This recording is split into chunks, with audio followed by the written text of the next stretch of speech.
Boa noite, caros alunos do EMAES, tudo bem? Nós vamos começar a nossa terceira semana de aula. Introdução ao direito notarial e registral. Nós estamos um pouquinho atrasados, porque o conteúdo é muito extenso, então essa terceira semana eu vou tentar fazer mais de um vídeo. Semana passada eu tive problema, porque na hora de gravar o vídeo eu estava lá em Alto Alegre, a internet não estava muito boa, então a gente demorou muito para carregar o vídeo no YouTube para poder colocar na plataforma. Hoje eu espero que esse problema de internet conexão não atrapalhe a gente. Eu vou tentar fazer vídeos menores, vídeos mais curtos, para que a gente tenha um melhor aproveitamento, tá bom? Então a gente está percorrendo a Lei 8935. Nós vamos começar a aula de hoje falando sobre o capítulo 5 dos direitos e deveres dos notários e registradores. E a primeira coisa que eu quero que vocês notem é que lá na Lei 8935 existem apenas 2 direitos e muitos deveres para o titular de cartório, para o tabelião e o registrador. Mas vamos começar analisando primeiro o artigo 28 da Lei 8935, que eu acho que é o artigo mais importante para a nossa atividade. Por quê? Porque ele fala que os notários e oficiais de registro gozam de independência no exercício das suas atribuições. E essa palavrinha independência, ela é muito importante para a nossa atividade. E aí eu vou explicar por quê. E a continuação do artigo, ele fala o seguinte: os notários e registradores, eles têm direito à percepção integral dos emolumentos, ou na verdade, têm direito à percepção dos emolumentos integrais pela prática dos atos na serventia e só perderão a delegação nas hipóteses previstas em lei. Então, o artigo 28 é o artigo, para mim, o mais importante da Lei 8935, porque ele traz várias coisas importantes. Primeiro, ele fala da independência no exercício das suas atribuições. O que a lei quer dizer com isso? Que nós, tabeliães e oficiais de registro, nós não estamos vinculados a qualquer outro tipo de autoridade. Vinculados no sentido de atribuição. Entenda? Vinculados no sentido de atribuição. Então, nós, titulares de cartório, só estamos adstritos à lei. Nós só podemos fazer aquilo que a lei manda. Vou dar um exemplo para vocês. Suponhamos que tenhamos um processo judicial. Nesse processo judicial, o juiz manda abrir uma matrícula. Por exemplo, vamos falar aqui de registro de imóveis. O juiz manda abrir uma matrícula. A Lei 6.015, que é a Lei de Registros Públicos, ela traz todos os requisitos para se abrir uma matrícula, certo? Mas, suponhamos que lá na sentença, o juiz tenha esquecido alguns requisitos. Essa sentença, então, ela não está apta para chegar ao registro de imóveis e me obrigar a abrir a matrícula do jeito que o juiz determinou. Por quê? Porque está faltando requisitos que a lei considera essencial. Então, eu, enquanto titular de cartório, estou adstrito apenas à lei. E é isso que o artigo 28 diz quando ele fala de independência no exercício das suas atribuições. Então, registrador de imóveis é registrador de imóveis, tabelião é tabelião, juiz é juiz. Então, como diz aquela frase, cada um no seu quadrado. Eu não faço as atribuições de um juiz, assim como o juiz não faz as minhas atribuições. Então, cada um goza da sua independência no exercício das suas funções. Tem direito à percepção dos emolumentos integrais. Então, os emolumentos, que são os valores que os usuários pagam no cartório como remuneração dos titulares de cartório.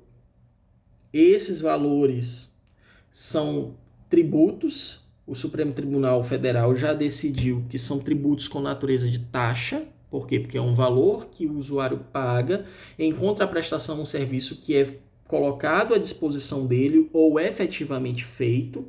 Esse é o significado, é o conceito de taxa, tá? Então, os tabeliães e oficiais de registro ele têm direito aos emolumentos integrais e só perderão a delegação nas hipóteses previstas em lei, tá? Então, nós já vimos isso. A pessoa vai, faz o concurso público, recebe uma delegação do Estado e ela só pode perder essa delegação nos casos previstos em lei. É o que nós vamos ver mais adiante. Artigo 29. São direitos do notário e do registrador. 2 incisos. Exercer a opção nos casos de desmembramento ou desdobramento da serventia e organizar associações ou sindicatos de classe e deles participar. Então, olha só. Suponhamos que eu seja registrador de imóveis em São Luís, hipoteticamente. Passei no concurso e assumi a serventia do registro de imóveis, primeiro ofício de registro de imóveis de São Luís. Aí vem uma lei, o tribunal acha por bem reorganizar os serviços de registro de imóveis da capital e aí propõe uma lei para a Assembleia Legislativa do Estado para dividir o cartório em 2 ou 3. Segundo o inciso 1, eu, titular que era do primeiro, quando esse cartório for dividido, eu vou ter o direito de fazer a opção. Se eu vou querer ficar com o primeiro, com o segundo, com o terceiro, com o quarto, dependendo de quantos a lei nova criar. Certo? Então, esse é um dos direitos do notário registrador, exercer a opção nos casos de desmembramento ou desdobramento da sua serventia. Então, digamos que eu esteja no ofício único de Alto Alegre do Pindaré. Lá eu tenho todas as atribuições. Vai se criar um segundo cartório. A cidade cresceu, então já comporta mais de um cartório, vai se criar um segundo cartório. E aí vão tirar atribuições do meu ofício único. Então, eu terei o direito de optar com quais atribuições eu vou ficar quando for criado esse segundo ofício. Certo? Inciso 2. Organizar associações ou sindicatos de classe e deles participar. Quem me conhece há mais tempo sabe que eu sou presidente de uma associação que chama ATC, Associação dos Titulares de Cartório. Então, nós temos o direito de organizar associações de classe e participar dessas associações. Tá legal? Artigo 30. E aqui vai começar a base, exatamente a base das dificuldades dos titulares de cartório. E é justamente aqui, no artigo 30, em que nós precisamos muito da ajuda de vocês, que já são escreventes de cartório e que almejam ser escreventes de cartório. Porque o rol do artigo 30 é o rol de deveres. É exatamente o que acontece no dia a dia do cartório. Então, a gente precisa conhecer bem todos esses incisos e nós precisamos praticar com excelência o que diz cada inciso desse. São deveres dos notários e dos oficiais de registro. Olha só, inciso 1. Manter em ordem os livros, papéis e documentos de sua serventia, guardando-os em locais seguros. Então, organização. Lembra lá do artigo 1º? Organização técnica. Olha aqui, inciso 1 do artigo 30. Manter em ordem livros, papéis e documentos, além de guardar em local seguro. Inciso 2. Atender as partes com eficiência, urbanidade e presteza, ou seja, educação. Nós temos que atender os usuários de forma educada. Atender as partes com eficiência, urbanidade e presteza, foi o que eu acabei de falar. Atender prioritariamente as requisições de papéis, documentos, informações ou providências que lhes forem solicitadas pelas autoridades judiciárias ou administrativas para a defesa de pessoas jurídicas de direito público em juízo. Então, nós temos que dar prioridade para as requisições advindas do juízo, do juiz, ou administrativas decorrentes de processos administrativos para a defesa de pessoas jurídicas de direito público. tá? Então, existe uma demanda pública, existe uma demanda particular, nós temos que dar preferência para a demanda pública, tá? Manter em arquivo as leis, regulamentos, resoluções, provimentos, regimentos, ordens de serviço e quaisquer outros atos que digam respeito à sua atividade, ou seja, nós precisamos ter organizado todo o calhamaço de leis, regulamentos, portarias, circulares que nós trabalhamos. Por exemplo, quase que diariamente o FERJ solta uma circular. A gente precisa ter isso organizado. Código de normas, teve alteração no código de normas, CNJ baixou um provimento, CNJ baixou uma recomendação, CNJ baixou uma resolução. Nós precisamos estar antenado para essas mudanças legislativas, essas mudanças nas normas, tá? E a gente precisa ter isso organizado. Porque uma norma, geralmente ela vai revogar uma anterior. Sai uma nova norma hoje, que pode dispor sobre um assunto que já tinha uma norma anterior, a gente tem que verificar se revogou, se não revogou, se revogou em parte. Então a gente precisa ter isso muito bem organizado, tá? Proceder de forma a dignificar a função exercida, tanto nas atividades profissionais como na vida privada. Isso é um dever do notário e do registrador, mas que também vai para os escreventes. Os escreventes, principalmente o substituto, ele tem praticamente as mesmas funções do titular. Então, se eu, enquanto titular, eu, enquanto tabelião e oficial de registro, eu tenho que ter uma conduta que dignifique a atividade, assim os meus funcionários também têm que ter. Guardar sigilo sobre a documentação e os assuntos de natureza reservada, de que tenham conhecimento em razão do exercício de sua profissão. Alguns assuntos precisam, caso de, por exemplo, testamento, adoção. Isso é o que a gente chama de sigilo profissional. Então a gente tem que saber, por exemplo, tabelionato de notas, que é de livre escolha do usuário, da parte. O tabelião é alguém de confiança. Então o tabelião tem que saber escutar e guardar segredo. Isso se chama sigilo profissional. Olha só, afixar em local visível de fácil leitura e acesso ao público as tabelas de emolumentos em vigor. Tabela de emolumentos são leis estaduais.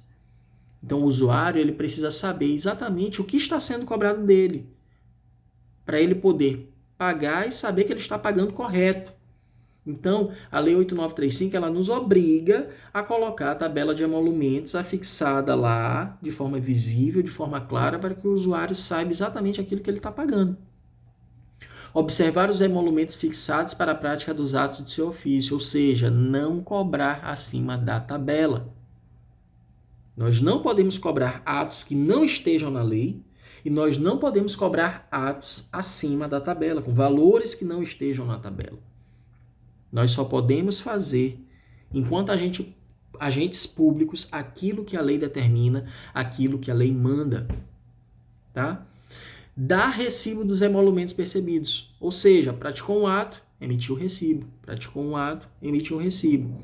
Se existir no município no qual você trabalha, no Código Tributário, obrigação de você emitir nota fiscal, você também tem que emitir a nota fiscal, além do recibo.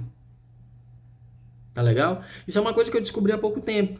Porque como a lei fala em recibo, de vez em quando perguntavam, emite nota fiscal? Não, não emitimos. Na verdade, a gente tem que observar a legislação municipal acerca da nossa atividade. Porque enquanto profissionais do direito, os tabeliães e oficiais de registro, eles pagam o ISS, que é o Imposto sobre Serviço. Então, geralmente, o ISS ele vem descrito no Código Tributário Municipal. Então, nós temos que ver se existe essa obrigação de emissão de nota fiscal para os tabeliães e oficiais de registro. Então, se no seu município o Código Tributário Municipal determinar a emissão de nota fiscal, você tem que emitir a nota fiscal pelos serviços prestados. Ok? Observar os prazos legais fixados para a prática dos atos de seu ofício. Então, nós temos que verificar na lei e nos códigos de normas para ver se existe prazo específico Por exemplo, certidão, 48 horas. No registro de imóveis, em geral, entregar em 30 dias o registro. Ver no código de normas se tem algum prazo que seja mais específico. Cédulas rurais, por exemplo, 3 dias.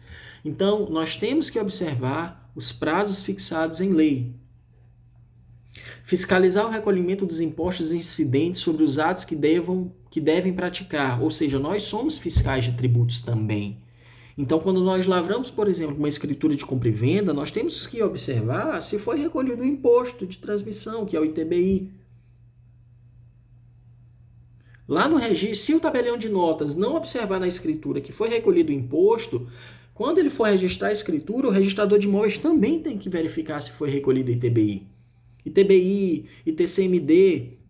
Então, qualquer imposto que seja vinculado à prática de algum ato notarial e registral, nós temos a obrigação de verificar se foi recolhido o imposto. Facilitar por todos os meios o acesso à documentação existente às pessoas legalmente habilitadas. Então, nós temos a responsabilidade de guardar o acervo, organizar os documentos, os papéis, colocá-los em local seguro e disponibilizar para acesso de pessoas legalmente habilitadas, para que elas possam analisar essa documentação. Por exemplo, o juiz, quando for fazer a correição, um advogado que quiser ter acesso a algum processo, desde que não seja vedado legalmente. Tá? Encaminhar ao juízo competente as dúvidas levantadas pelos interessados, obedecida a sistemática processual fixada pela legislação respectiva. Então, se nós estamos praticando um ato e a parte ela fica inconformada, ela não concorda, ela acha que você está errado, nós temos que fazer a suscitação de dúvida para o juízo competente. Para que o juízo competente diga se o que você está fazendo, a forma como você está fazendo, está correto ou não. Tá? Então, toda vez que... E uma coisa muito importante, aqui nesse inciso e na Lei 6.015, quando nós formos falar da Lei 6.015, que fala de processo de dúvida, a gente tem que ter em mente o seguinte: a dúvida não é do oficial de registro, nem do tabelião, nem dos escreventes, tá? Apesar da palavra ser dúvida, não é uma dúvida de não sei o que fazer ou como fazer. A dúvida aqui, na verdade, se refere ao inconformismo da parte interessada em achar que o tabelião ou oficial de registro não está fazendo da forma correta. Então, ele coloca o seu inconformismo para ele e nós temos a obrigação de levar para o juízo competente, para o juiz, decidir se está certo ou errado. E o último inciso dos direitos e deveres é observar as normas técnicas estabelecidas pelo juízo competente. Então, se o juiz deu uma recomendação, se o juiz deu uma nota técnica, se aquilo está no código de normas, nós temos que obedecer. Tá bom? Então, essa é a parte dos direitos e deveres. Eu vou encerrar esse vídeo aqui porque ele já está com 20 minutos e nós vamos continuar num outro vídeo. Tá legal?